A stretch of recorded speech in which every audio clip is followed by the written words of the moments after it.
दोन गोष्टीची कायदे मोडलेले आहेत.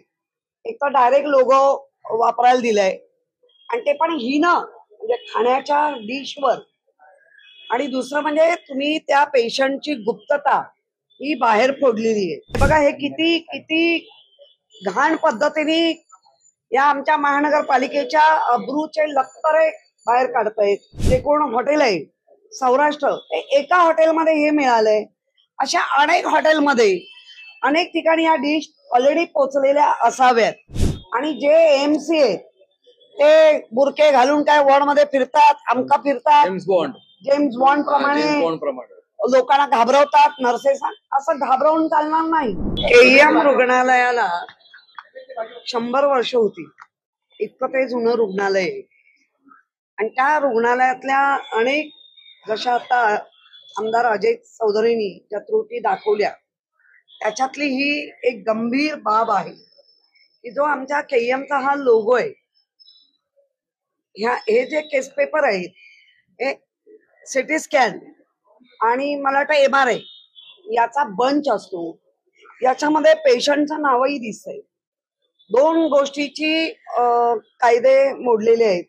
एक तर डायरेक्ट लोगो वापरायला दिलाय आणि ते पण म्हणजे खाण्याच्या डिशवर, आणि दुसरं म्हणजे तुम्ही त्या पेशंटची गुप्तता ही बाहेर फोडलेली आहे.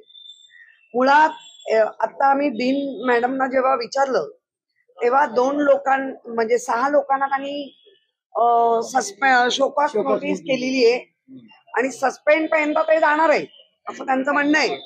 पण त्याच्यावर त्यांनी इन्क्वायरी लावली.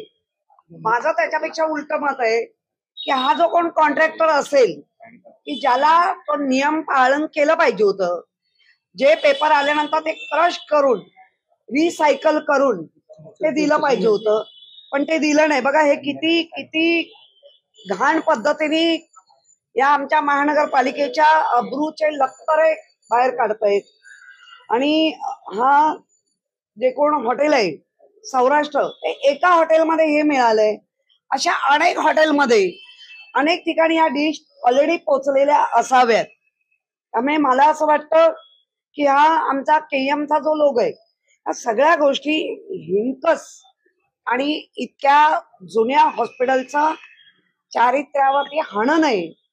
त्यामुळे याच्यावरती सोमवारी PL दाखल होते.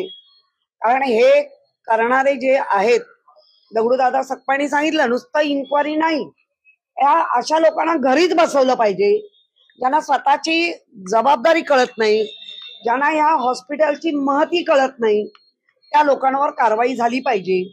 आणि जे एमसी आहेत ते बुरके घालून काय वॉर्ड मध्ये फिरतात, आमका फिरतात, जेम्स बॉन्ड प्रमाणे लोकांना घाबरवतात. नर्सेस असं घाबरवून चालणार नाही. कारण मी पण एक स्टाफ नर्स होती. आमच्यावर असं कुठलाही भयानक हे करून आम्ही पेशंटशी इंटरॅक्ट होऊ नाही शकत. त्यामुळे ह्या गोष्टी करण्यापेक्षा, एक तर ते लादले गेलेले आहेत. सुधाकर शिंदे आज पेपरमध्ये आलेत की त्यांचा एज बार होऊ नये. असं कोण आहेत त्यांच्या मागे? कोण आहे? मुख्यमंत्री आहेत की उपमुख्यमंत्री आहेत की त्यांना हवे तर घरी घेऊन जा तुमच्या.